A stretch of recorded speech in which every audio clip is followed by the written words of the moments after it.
Oh. Oh. Okay.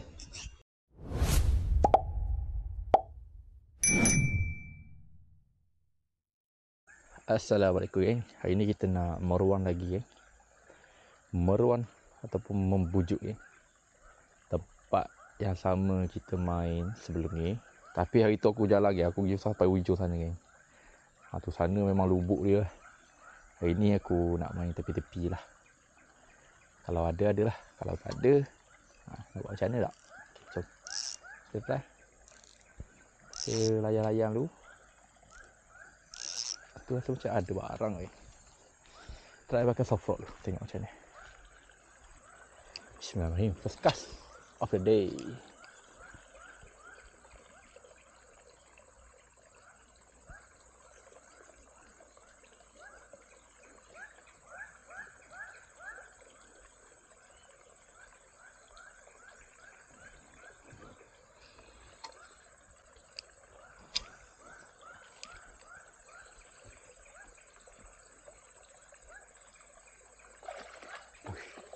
Oh ada geng, tengok geng.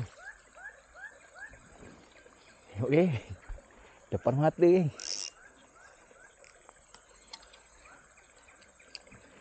Tapi aku guna soft rock ni tak tahu dia ambil tak.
Allahu Akbar. Kejut lah pula. Oh, silap aku geng. Apa lah main kejut gitu. Hai. Depan ni dia ambil geng. Oh, bolok air. Ada saiz. Apalah aku pergi kejut. Aduh. Mistik. Oh, pandang nak teragak dah geng. Oh, okay. Okay geng. Ada geng. Oh, strike geng. Ush. Oh, kasar geng. Kasar. Alhamdulillah geng. Kita dapat saiz bama.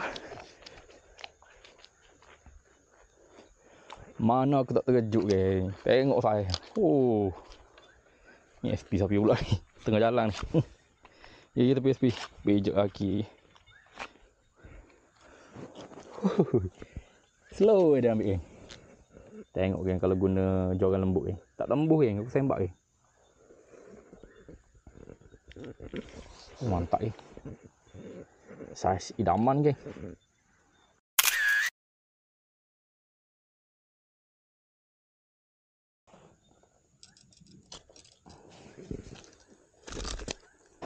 Kalau korang nak buang ikan, geng, jangan buang dengan tangan, geng. Bahaya, geng. Korang kena buang ni, menggunakan plier ni, geng.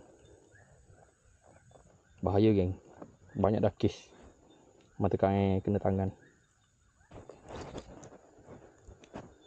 Weh, lepas SP aku ni. Ini memang U-Pro, geng. SP U-Pro Action Padu.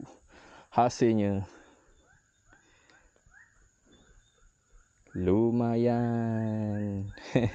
Lumayan hasil dia.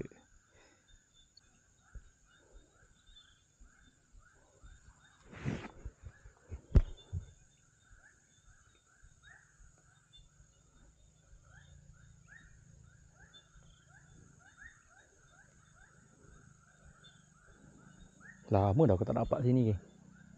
Lama sangat dah.